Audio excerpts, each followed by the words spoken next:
So here we have the brand new touchscreen from the Raspberry Pi Foundation. Let's open it up and see what it looks like. Here's the screen. It's a pretty nice glossy surface. Then we have the ribbon cables in the back, owner's manual, which you really don't need, adapter board, that'll handle your inputs and outputs. Then we have these ribbon cables, you only need 2 of them, and a hardware packet. Alright, so here's the touchscreen. Let's flip it over and get a good look at these ribbon cables. So then we have the adapter mounting ports, or holes rather. Then the smaller ribbon cable goes into the smaller ribbon cable holder, then the larger cable goes into the larger one. Let's go ahead and hook up the larger one here. So what we're going to do is pull out the black part first, insert the ribbon cable, that'll go shiny side down, and then we'll seat the ribbon cable together. Next we'll do the smaller one, so pull out the brown part, stick in the ribbon cable, and then gently seat the holder.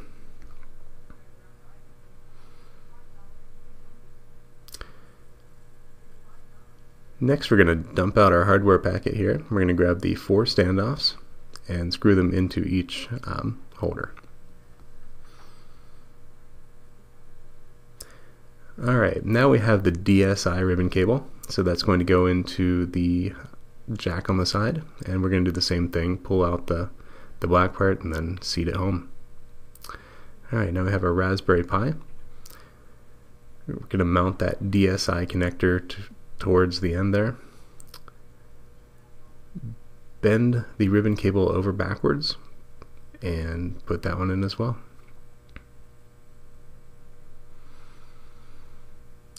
Now all we have left to do is put in the 4 mounting screws to keep everything firmly in place.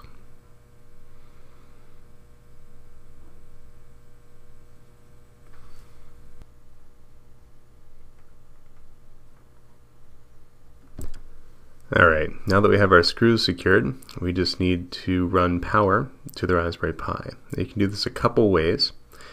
So the first way is you can use the USB out on the adapter board to go to the USB micro on the Raspberry Pi, and then you can insert the power right into the adapter board, so that way it both shares a USB power supply.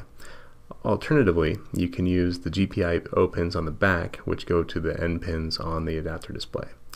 Now this is very important to get right, so if in doubt, follow the instructions online. But you need the first pin and the last pin on the adapter board. You can take the positive and plug it into pin 1 on the Raspberry Pi here, and we'll take the negative and plug it into pin 3.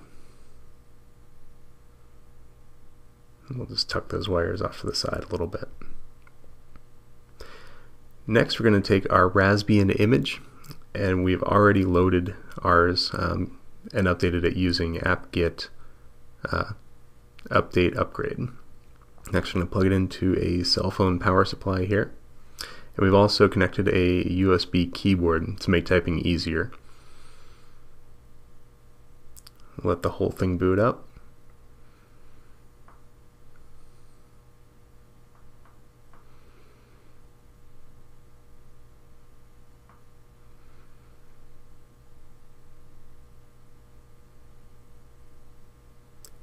And we'll log in using Pi with password of Rasberry.